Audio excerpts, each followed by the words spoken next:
दोस्तों आज की इस वीडियो में हम एक ऐसे मुल्क के हैरानकुन और शर्मनाक हकाइक बताने जा रहे हैं जिसे दुनिया भर में बनने वाली फर्स्ट फिल्मों का गढ़ माना जाता है। यहाँ की लड़कियां लड़कों के साथ जवानी के मजे तो लेती हैं लेकिन शादी करने से गुरेज करती हैं। इस मुल्क की शर्मनाक बात यह है कि इस मुल्क की 40% औरतें शादी से पहले ही हमला हो जाती हैं और हैरानकुन तौर पर इस मुल्क में 40% बच्चे ऐसे हैं जो बगैर बाप के पैदा होते हैं। यानी इन औरतों को मालूम ही नहीं होता कि ये बच्चा किस मर्द से जिस्मानी ताल्लुक पैदा करने के बाद पैदा होगा। दोस्तों आज की ये वीडियो नॉर्वे के बारे में है जहाँ पर हर तरह के शर्मनाक काम सरंजाम दिए जाते हैं। वीडियो में मजीद आगे बढ़ने से पहले नए आने वाले दोस्तों से गुजारिश है कि हमारे चैनल को सब्सक्राइब करते हुए साथ मौजूद बेल आइकन को दबा दें।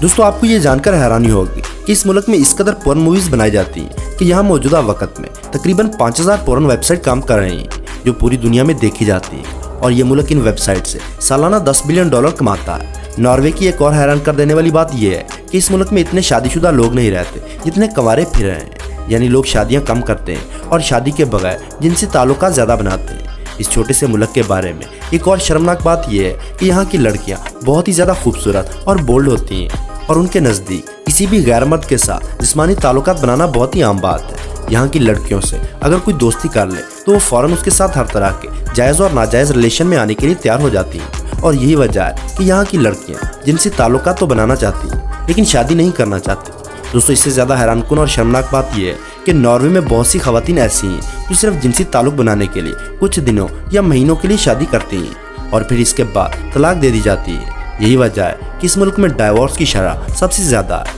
इस मुल्क में 40% लड़कियाँ शादी से पहले ही हमला हो जाती हैं। इस मुल्क में 40% पेस्ट यानी औरतों के साथ ज्यादती करने वाले ऐसे लोग हैं जो जिंदगी में कभी भी इस शर्मनाक काम की वजह से जेल नहीं गए। इससे ये बात वाज़ह हो जाती है कि यहाँ औरतों के साथ ज्यादती करने में कोई जुर्म नहीं है। वाज़ह रहे कि नॉर्वे में बच्चे शादी के बाद अपने माँ बाप को छोड़कर चले जाते हैं या अलहदा रहना शुरू कर देते हैं। इस मुल्क में हर 10 में से 9 लोगों के माँ बाप जब बूढ़े हो जाते हैं तो वो घर में रखने की बजाय उन्हें ओल्ड हाउसेज में छोड़ आते हैं। इसलिए यहाँ 10 में से 7 लोग खुश नहीं रह पाते क्योंकि इनकी जवानी तो बहुत ज़्यादा मौज और मस्ती में गुजर जाती है लेकिन बुढ़ापा बहुत ही मुश्किल तरीन गुजरता है। पूरी दुनिया में होने वाले क्रेडिट और डेबिट कार्ड के सबसे ज़्यादा फ्रॉड नॉर्वे में ही होते हैं। दुनिया में सबसे ज़्यादा खुदकुशी करने वाली आर्मी भी इसी मुल्क की है। इस मुल्क में हर 25 मरने वालों में से खुदकुशी करके मरता है। यानी दुनिया के अमीर तरीन मुल्क में रहने और तमाम तर सहूलियात होने के बावजूद यहाँ के लोग अपनी ज़िंदगी से खुश नहीं हैं। दोस्तों नॉर्वे एक ऐसा मुल्क है जहाँ हर घंटे में एक इंसान नशे की हालत में ड्राइविंग करने की वजह से मर जाता है। इसके अलावा रिपोर्ट के मुताबिक नॉर्वे का एक अजीबोगरीब फैक्ट सामने आया है जिसके मुताबिक नॉर्वे के 7% बाशिंदे ऐसे हैं जो अपनी ज़िंदगी में एक बार भी नहीं नहाते। नॉर्वे में हर 3 में से एक इंसान ओवरवेट होता है। दोस्तों नॉर्वे समेत यूरोप के कई ममालिक में ऐसा कानून है जिनमें छोटे बच्चों को काफ़ी ऐसे हकूक मिल जाते हैं जो दूसरे मुल्कों में नहीं माने जाते। इनमें से एक कानून ये भी है कि यहाँ पर कोई भी लड़का या लड़की 21 साल तक स्मोकिंग या शराब तो पी सकता है लेकिन वो खुद इन चीज़ों को खरीद नहीं सकता। दोस्तों इसके अलावा सुअर की गोश्त की बरामदात में नॉर्वे सरफहरिस्त है। ये 29 मिलियन सुअर पैदा करते हैं जो कि इसकी आबादी से 5 गुना ज़्यादा है। दुनिया में शराबनोशी की उम्र 21 साल है जबकि नॉर्वे में 16 साल की उम्र में शराबनोशी की जा सकती है। हम जिन्स परस्ती, फर्श फिल्मों और जिस्म फरोशी को कानूनी मुकाम हासिल है और यह दुनिया का वाहिद मुल्क है जहाँ पर पीडोफाइल यानी वो लोग जो बच्चों के साथ जिनसी ताल्लुक कायम करें इनको मुजरम समझने के बजाय सिर्फ इनको दिमागी बीमार समझा जाता है और ऐसे लोगों को सजा देने के बजाय नफ्सियाती अस्पताल में रखा जाता है। दोस्तों हर मुल्क की तरह इस मुल्क में भी बुराइयों के साथ साथ बहुत ज़्यादा अच्छे काम भी किए जाते हैं जिनका जिक्र करना भी बेहद ज़रूरी है। यहाँ पर साइकिलिंग का बहुत ज़्यादा रवाज है यानी हर शख्स साइकिल चलाता है। ये लोग साइकिल की घंटी किसी को मुतवज्जा करने या रास्ता लेने के लिए नहीं बजाते बल्कि ज़हनी सुकून के लिए बजाते हैं। हर तरफ बजने वाली घंटियों की आवाज़ से जो समा बनता है इन लोगों को इससे ज़हनी सुकून मिलता है। दोस्तों नॉर्वे में बादशाही निज़ाम दुनिया की कदीम तरीन बादशाहत है जो तकरीबन 1000 साल से जारी है और यहाँ का झंडा किसी भी आज़ाद मुल्क का पुराना तरीन झंडा है जो तकरीबन 1219 से वैसे का वैसा ही है। नॉर्वे में कौमी परचम के अलावा किसी भी किस्म का परचम लहराना बहुत ही बड़ा जुर्म है। नॉर्वे में ट्रैफिक चलान बाकी यूरोप की तरह आपकी आमदनी के मुताबिक है यानी अगर आप अमीर हैं तो ये जुर्माना लाखों में भी हो सकता है और अगर आपका ताल्लुक कम आमदनी वाले तबके से है तो आपको खास रियायत दे दी जाती है। नॉर्वे को आज़ाद ख्याल लोगों का मुल्क समझा जाता है। 1971 में नॉर्वे में हिगन से थोड़े से फासले पर एक टाउन को अपने तर्ज पर कायम किया गया जिसे फ्री टाउन ऑफ क्रिस्टीनिया कहा जाता है। इस टाउन की आबादी 1000 अफराद पर मुश्तमिल है। चर्च, हेरोइन, शराब और हम जिन्स परस्ती यहाँ सब कुछ जायज़ है। आप इसे नॉर्वे का नो गो एरिया कह सकते हैं। 84 एकड़ पर फैले इस शहर में गाड़ी का दाखिला मना है और ये लोग योगा के दीवाने हैं। यहाँ के लोग आपकी प्राइवेसी का बहुत ज़्यादा ख्याल रखते हैं। ये कभी खुद से गुफ्तगू शुरू नहीं करते और गुफ्तगू के दौरान मजहब, सियासत या जातियात को ज़ेरे बहस नहीं लाते। दोस्तों, नॉर्वे की खुसूसियात में अपनी ज़ुबान से मोहब्बत भी शामिल है।